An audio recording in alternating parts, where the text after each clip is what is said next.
విద్యాశాఖ బలోపేతంకు ప్రభుత్వం కృత నిశ్చయంతో ఉందన్నారు మంత్రి పొన్నం ప్రభాకర్. 25,000 ప్రభుత్వ పాఠశాలల్లో మౌలిక వసతుల కల్పనకు 1100 కోట్లు కేటాయించిందని తెలిపారు. కింగ్ కోటిలోని భారతీయ విద్యాభవన్ ఆడిటోరియంలో టీచర్స్ డే వేడుకల్లో పాల్గొన్నారు మంత్రి.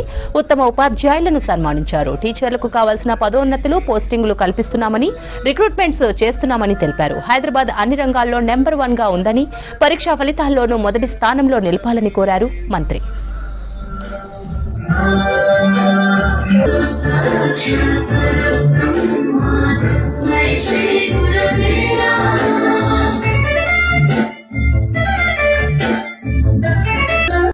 అందరి ఉపాధ్యాయులకు ఉపాధ్యాయ దినోత్సవ శుభాకాంక్షలు.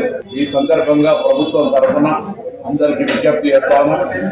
ప్రభుత్వ పాఠశాలల విద్య పట్ల గౌరవంగా, ఎటువంటి నామోషి లేకుండా ప్రభుత్వ పాఠశాలలో చదువుకోవాలనేటువంటి ఒక విధానాన్ని మార్పులు తెచ్చే ప్రక్రియ ప్రారంభం కావాలని, అందుకు ప్రభుత్వం తరఫున ప్రభుత్వ పాఠశాల ఉపాధ్యాయులకు సంబంధించిన 19,000 ప్రమోషన్లు కావచ్చు, 35,000 బదిలీలు కావచ్చు చేయడమే కాకుండా నూతనంగా టీచర్ల రిక్రూట్మెంట్తో పాటుగా పాఠశాలల మౌలిక సదుపాయాల కొరకు సంబంధించి 25,000 పాఠశాలల్లో 11,000 కోట్ల రూపాయలతో ఇవ్వడంతో పాటుగా ప్రభుత్వ పాఠశాలలంతా విద్యుత్ బిల్లులు కావచ్చు, త్రాగునీటికి సౌకర్యం కలిగించి తిరిగి వారి పాఠశాల క్లీన్ అండ్ గ్రీన్గా ఉండే విధంగా సంఖ్యను బట్టి వారికి పారితోషికం కూడా ఇచ్చే విధంగా అన్ని రకాల చర్యలు తీసుకుంటా ఉన్నాం.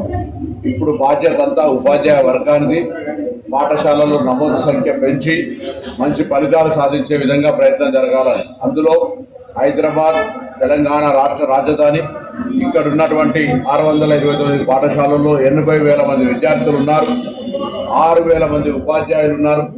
వీరందరూ కూడా కలిసి హైదరాబాద్ రాబోయే కాలంలో కూడా మిగతా రంగాల్లో నెంబర్ 1 ఏ విధంగానైతే బ్రాండ్ ఇమేజ్ సాధించుకునే ప్రయత్నం చేస్తుందో తప్పకుండా భవిష్యత్తులో హైదరాబాద్ అనేది ఎడ్యుకేషన్కి సంబంధించి, గవర్నమెంట్ ఎడ్యుకేషన్ సంబంధించి నెంబర్ 1 ఉండాలని ఈరోజు జరిగిన ఉపాధ్యాయ సన్మాన సభలో వారందరికీ విజ్ఞప్తి చేయడం జరిగింది. తప్పకుండా భవిష్యత్తులో హైదరాబాద్ గవర్నమెంట్ ఎడ్యుకేషన్ లోపల మార్పు వస్తుందని నాకు